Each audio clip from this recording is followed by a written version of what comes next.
My guest today is a woman of profound talent, beauty, and grace, Ze'eva Cohen. Ze'eva, born in Israel, was destined to dance. It was clear from the time she was 5 years old. She came to the U.S. to study at Juilliard and has had a long and successful career as a dancer, choreographer, and teacher. We should note she has choreographed some 50 works performed by 29 national and international dance companies and more than 20 educational institutions. Her solo repertory includes 30 solos created or restaged by 23 choreographers. Among Ze'eva's triumphs is the creation of the modern dance program at Princeton University. That program evolved over 4 decades. She persisted, even though the original climate was not supportive. Ze'eva created a program that nurtured potential professional dancers and encouraged the not-so-talented, hence her Dance for Klutzes. She recruited faculty members committed to working with the bodies, minds, hearts, and souls of undergraduates. Her dance program changed many lives, including that of astrophysicist Ken Davis, Princeton '87, who offers testimony to how dance changed his life.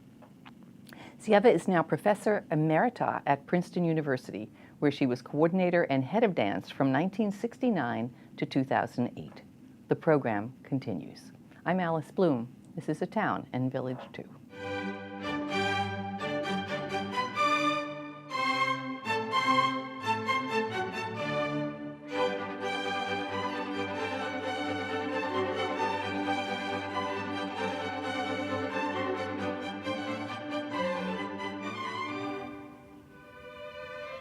Welcome back. Ze'eva, thank you so much for being my guest. It's You're a pleasure welcome. to get to know you even more than I already do by looking at your dance and by your photos and learning about your history. Now, I know I said you were born in Israel, but you're really of Yemeni Yeah, descent. but these are my grandparents, not my okay. parents. So my grandparents at the turn of the century, way before the creation of Israel, for some reason immigrated to Israel in a small group. So it wasn't a national call for them to come to Israel. It was somehow done with some messenger who came to tell them that there is a revival, hopes for nationhood in Israel, and they followed.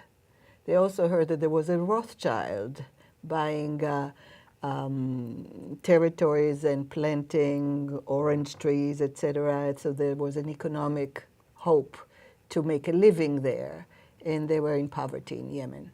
And a minority. So it's my grandparents. So I'm a second-generation Israeli. Okay. Now, how does your heritage inform your work? Indirectly and late. If you mean my Yemenite part of the Jewishness in me. Because really my parents were part of the underground movement, one of them that fought the British to leave Israel. And to stop with this colonial system and have identity as a nation. So they joined a Western European group, primarily from East Europe, like Russian, Polish, German Jews. And when they married, they moved away from the Yemenite neighborhood to a European neighborhood. So we were the only Yemenite descended family. So all my training in dance, in music, in school was very European. It was not Yemenite. But how did it inform your work later on? Later on, okay, that's a very good question, because when I was already confident with my knowledge of how to make good dances as a choreographer, though they always say that I had a unique style of moving that could not be identified. So maybe that is part of it, of the uniqueness in the way I moved. But in the way I choreographed, I only began to refer to that heritage as a mature choreographer, when I felt I will no longer be cornered into a box, into an ethnic box. So you felt brave enough to... Brave enough and confident enough to draw material from that very rich heritage. Okay. Let's start with the early years. When you were in Israel, you were with the Anna Sokolow Dance Company? No. In my early years, it was Gertrude Krauss. Oh, okay. And Gertrude Krauss was a very established choreographer in Vienna, also in Germany. She immigrated to Israel way before the formation of the country as a nation in 48. And she brought with her from Germany, from Austria, what we were called then expressive dance or interpretive dance or expressionistic dance. So that was the early modern dance movement in Germany that was kind of terminated with Hitler, who didn't want anything that was not traditional.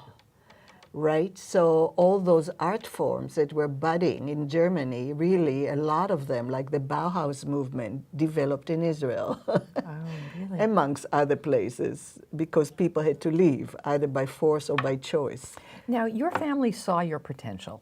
I mean, we Yes. saw that delightful little photograph of you Yeah. dancing, but Yeah. Later on we'll look at some film of you actually dancing. Right. I mean, you were just delightful here, but we don't get the full sense of it. Yeah.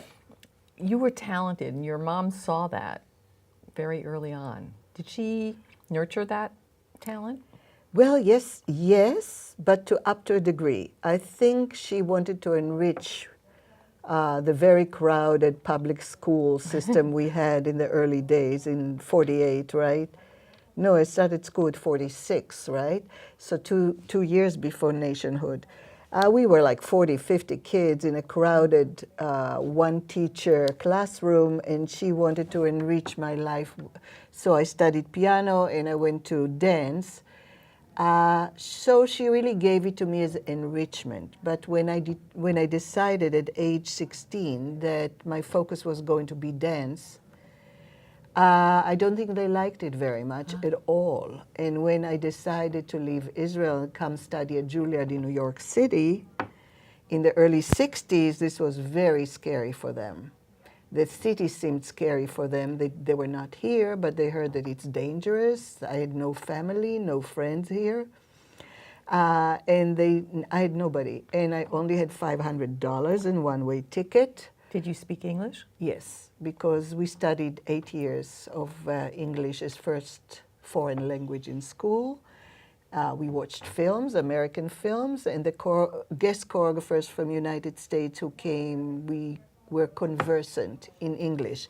Not sophisticated English, but enough to start me off. So you were 16 years old when you came here? No. At 16, I declared to my parents that dance is going to be the focus of my life. I came here at age 23, and that was after already performing professionally in Israel, and after 2 years of military service. So you did what you had to do, and then you were free to come. Well, it still took a lot of courage to come alone to a city you'd never been to. Right. And with one-way ticket and $500. That's it. Gosh. And an audition to Juilliard. But with an invitation from an American choreographer who worked with us in Israel, Anna Sokolov, who really kind of talked to people about me and made it easier for me. Yeah, or making connections. When like you look Juilliard. back at that now, does it terrify you? If your daughter did that. If my daughter did it, maybe. Actually, she did something similar. She went to Mexico on her own, to San Miguel de Allende for a whole year to study Spanish and crafts. Okay, but how old was she? 19. Oh, okay. She did it in the context of school, like No, junior year abroad? on her own. Oh, okay. So I guess that my mother was also a very, very courageous woman, extremely courageous in a politically difficult time on her own. So I think it's in the family. And when I think about the passion to grow with the talent, with the best people in the field, was so superior to the fear. And I'm good at making friends. I'm a people person. So it worked. So I would have done it again. Okay. But you didn't have a whole lot of clout if you told your daughter, no, don't do that. No way. No, she knew your heritage. She knew what you had done. Right. Now, you married young. Yeah, 26 or 7. No, I guess that's not so young. Not so Was your young. first husband a dancer? No, I met him at Juilliard, and our marriage lasted for 25 years, and it was a pretty good marriage. He supported your work, your dancing. Well, we supported each other. other because we each worked and had our own income. So What was the question? Well, the question is, I mean, it's hard to maintain a life as a dancer. I mean, you get commissions, you get Yeah. jobs. They may not all be in New York. You're traveling. It's right. hard. It's a hard life. That's a good assumption, but I also arranged my life in a way that it was possible. So yes, my husband was extremely cooperative, Okay. and I was cooperative also. I mean, so So he wasn't a dancer. he was a bass baritone singer. Okay. So he had Opera a singer. similar kind of life in that he had to take opportunities where they came. Except that as a singer, one evolves much later in life, especially when you have the low voice, the bass baritone. It only matures towards midlife. So he needed his time to have the voice mature and grow. So he did teaching from the very beginning. I also did teaching at Princeton to support my career, but this was a part-time. His was a full-time. Okay. So we were hoping for his career to blossom later, while as a dancer, you have to start early because the body ages. Right. Yeah. When did you stop dancing, or have you ever really stopped dancing? Really, my last performance in New York in a program called Female Mythologies, I was 60. But my solo show as a complete one-woman show finished at 45 with my company. Yeah. No, with my company maybe a little later, but as a early mid-40s, I started dancing full-time. Now, you danced through your pregnancy. Yes. Now, that had to be tough. I mean, that was probably being very courageous Yes and very and no. out there. No, but yes and no, not quite. I was planning to perform until I could, but my last performance, I remember it was in Baltimore. I forgot the name of the place, and I was 3 months pregnant, and there were some complications, and the doctor said, if you want to keep the child, you better stop. So I did stop. But the story was that at 9 months, I was rehearsing a work I choreographed on the theme of pregnancy with 3 women, and each of them took a different time in pregnancy. Like the very pregnant woman just practically lied on stage on profile with a big tummy on the floor, but very beautiful, clothed in white. And the other 2 did early and late pregnancy, and I was directing them in a studio. And a photographer and a writer from Ms. Magazine showed up. And they made me dance full out. And they wrote a whole article with me dancing with my big belly, showing the dancers what to do. And guess what? The next morning I went into labor. But it's all right. You were 9 months. That was 9 months. It was time. Yeah. Time. Now, what was your first commission? What do you mean? The first choreography first dance that you had choreographed. Right. Was that the Waring Commission? No. It evolved differently. Oh, okay. It evolved differently. I would say that the very first professional piece that I choreographed was my own. That means it evolved in the 4th year at Juilliard in Anna Sokolov advanced choreography class. And she told us that she didn't like all our dances because this was her first time teaching the 4th advanced class, because she thought we were all imitating other choreographers. And she said the task should be to really throw it all out, everything we learned in 3 years to throw out, and to go to a quiet room and stand for a long time until the first real movement that came out of my body that felt true to me or to anybody else came up. Now, most of the kids were so scared of it and so offended that their dances were not good enough that they quit. But about a third of us stayed. So I did go to a room and found that the movement that came out of my body was a chest circular movement like that. And I said, aha, so this is my DNA. This is my genes. This I didn't learn in school. So I said, maybe this came from my grandparents. Maybe when you sit in a camo, you move like this, circular.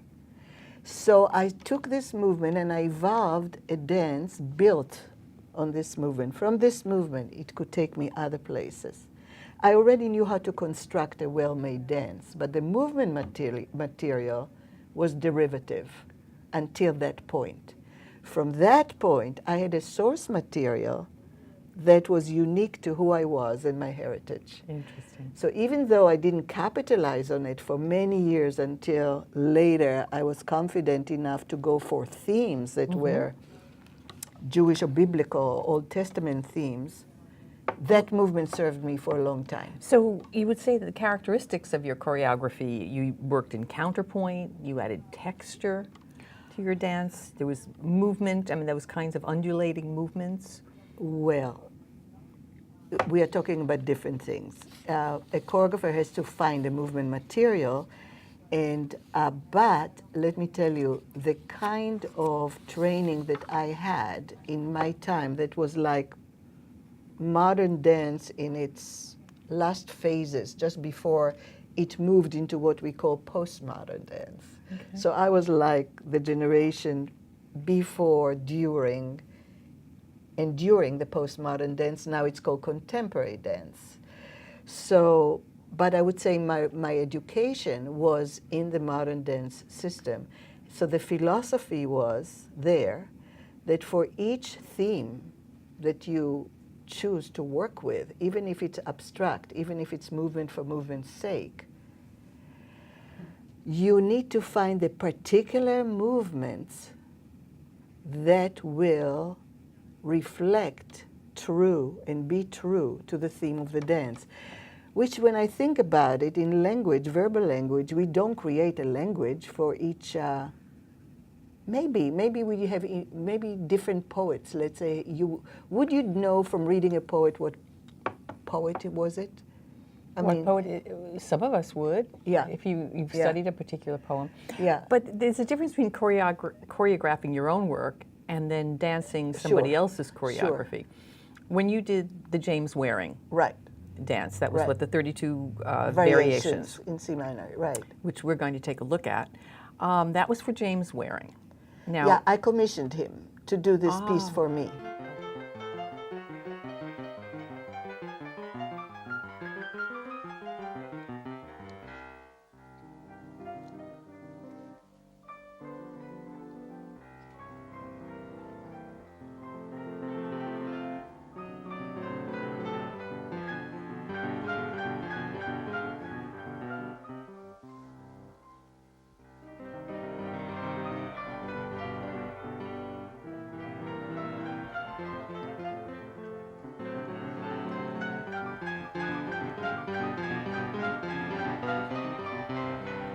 Okay, so let's go back to a question you asked before. How did I manage to have a family, a job at Princeton to support me, and produce my own shows, which was a one-woman show? At a certain point, really, I was approached by a very big management. What was it called? I forgot. management company. Columbia, I think, artists. They wanted to take me under their wings, and I made a decision that I'd rather not, because I wanted to be in control of how much I wanted to travel having a child.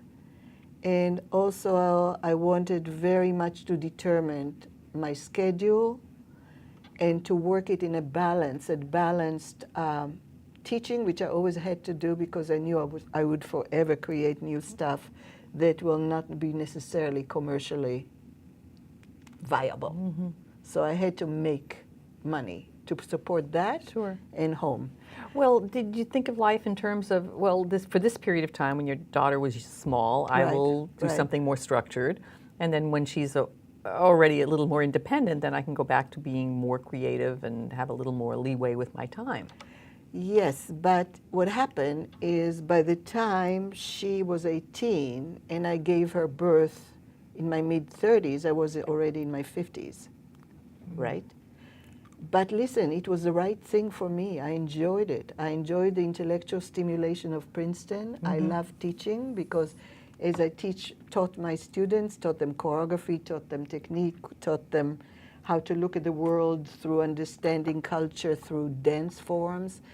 It was extremely enriching. I mean, I liked that. I liked the idea that I did several things that enriched each other instead of doing only that. Now, when you were teaching, you had students who were professionally motivated and students who were not. Well, most of them are not professionally motivated. Okay.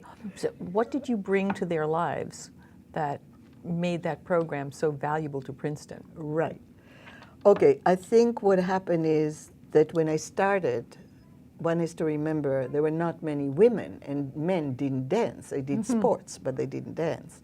So, but it was fall '69. This was still the time culturally in American history with hippie time, where people, especially men, allowed themselves new roles and decided, hey, I don't want this 9-to-5 boring job. Maybe I can be more creative and fashion a new way of making a living, or at least experiment with creative art forms. So at the beginning, it was mostly men who never danced. So I had to find a way of teaching them that will not intimidate them with too much technique. So there was a lot of improvisation, and I could draw a lot of information that I got from my early teacher, the German expressionism interpretive dance.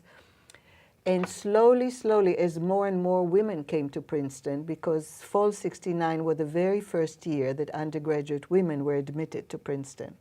So I maybe would have 60 men registered, right?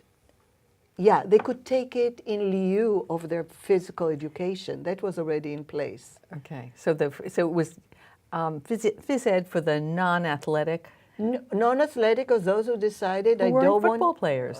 Yeah, but not necessarily. There were some people who say, enough with this competitive thing. I want to create with dance. I want to express myself in dance. So how many students registered for your class? The first years, it was a year, I remember the shock for the administration who thought they brought it for the girls, that 60 students registered and 50 of them were men. Now, women were already a presence at Princeton.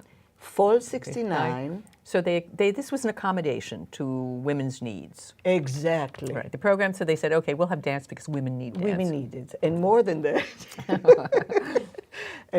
that, they thought, yeah, they needed short beds, they needed kitchen facility, they need locks on the doors, bathtubs, new bathrooms. I mean, dance. So in your first program, how many men and how many women registered? I said 60 registered, 50 were men, and 10 were women. Okay. So that was interesting. So when I meet these people today, let's say they're on board of director of one of them who became professional and have his own dance company and school in Boston, Harvard Square. That's Jose Mateo.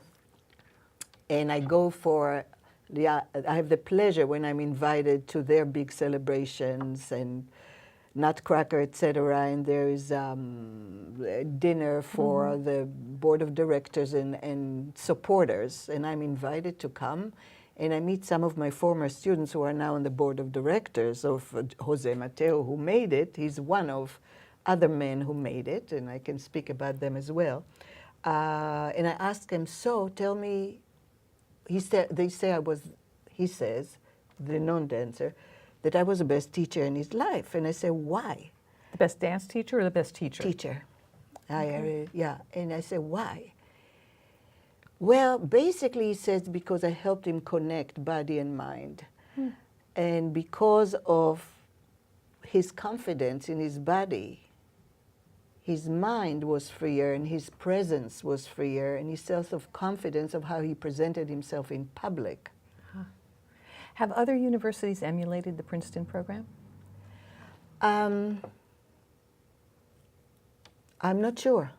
Maybe, I'm not sure, because I've not followed it through. But I would say some of my alumni are now like in UCLA, in California, and I forgot the name of the college, in various colleges.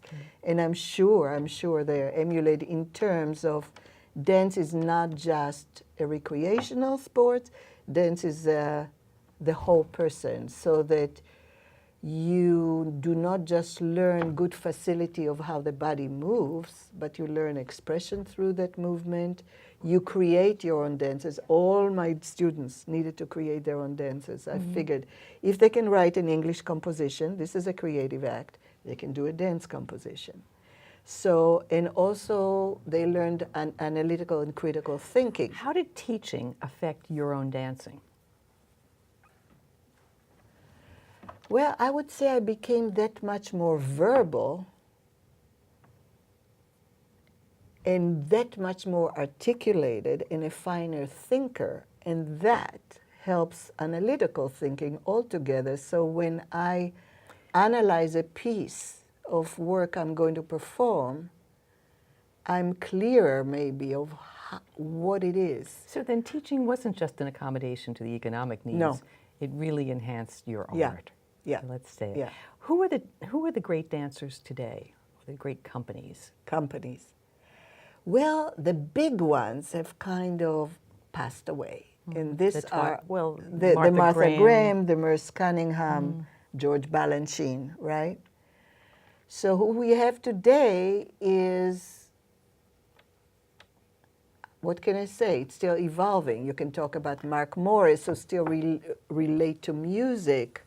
Mark Morris, right, very dependent or taking inspiration from music, but most of the generation post these giants I talked about divorce themselves from music as music and use more sounds or sound-like kind of music, by which there's more emphasis on the movement itself, how space, time, energy is being used, but not dependent on dependency of music. I think this is a great divide there. Ze'eva, I wish we had more time. Yeah. I want everyone to see you dance, so we're Okay. going to go out with Rain Dance. Rainwood, it's called. Rainwood, Yeah. okay, and we're going to show that so that people have the opportunity to see your Right. grace and beauty. But Still Rainwood dancing- is a group piece in which I do Okay. not perform. But Ju- you choreographed I it. choreographed it. Okay. Right. And So maybe I hope I gave some of my grace to my dancers. Oh, I think that you did. And then the 32 Variations, which we saw a little bit earlier, Right. was one in which you were dancing. Right. For the work that you commissioned James Waring To do for me, is you. one of my 30 solos Okay, that I well, did. one of these days you're going to dance for me. I want to see you. I Okay. mean, I was so impressed with your documentary, Yeah. and I got to see you in action. Wonderful. Thank you so much for being my guest. I want to thank my viewers at home, and I hope that you follow the life and times of Ze'eva Cohen. Thanks for watching.